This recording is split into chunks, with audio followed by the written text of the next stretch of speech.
Hi, this is Danielle Moore with Teaching One More, and today I want to talk to you about subtraction with regrouping. So, for many years, and for most of us, we learned how to do subtraction with regrouping using the standard algorithm. So, for example, 100 minus 97. Well, there's not enough to subtract from the zero, so we're going to borrow. Now we can change that into a 10. 10 minus 7 is 3. 9 minus 9 is 0. And 0 hundredths minus 0 is 0. That's a lot of steps for a fairly simple problem. And a lot of kids, it doesn't make sense to them why they would use this strategy. Another strategy we can use that helps students make sense of what's actually happening is an open number line strategy. So it would look something like this. There's a couple different ways to do it. A child would make, or a student would make, an open number line. So that's a number line with no numbers. 97 would go on the left because it's the least. And then 100 would go on the right because it's the most. And then they could count up. 98, 99, 100. And they would see that the difference between is 3. So the equation would look like 97 plus 3 is 100. Now, yes, they are using addition to subtract, but it works. It's efficient and it helps students to be flexible thinkers. Another strategy they could use is the open number line again. They would put 97 on the left, 100 on the right, and this time, if they're good at subtracting or counting backwards, they can count back. 99, 98, 97. Again, the difference is 3. Except this time, the equation would be 100 minus 3 is 97.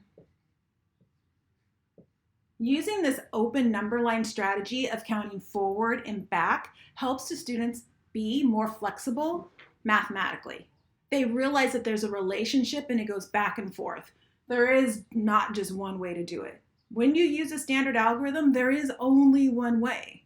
But when you use open number lines, you'll see that there's actually multiple ways of solving a problem.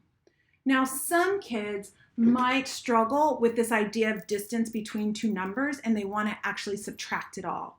That can be done on an open number line as well. It would look like this. So again, they would make an open number line.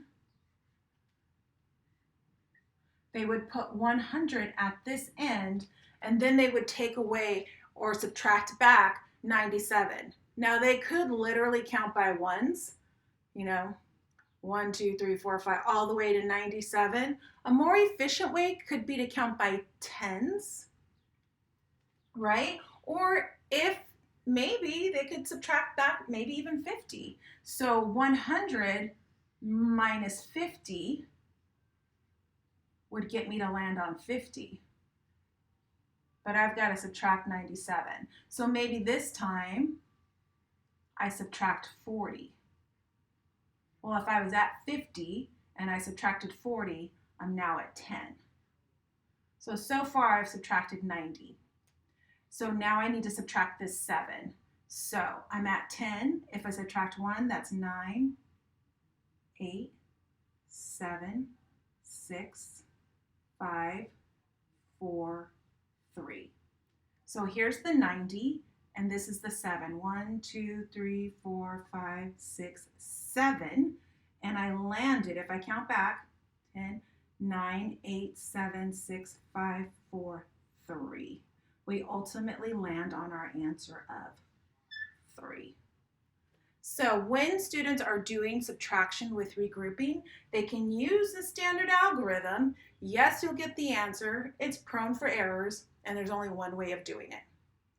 Or they can use open number lines where they count up, open number lines where they count back, or using open number lines where they subtract the whole difference.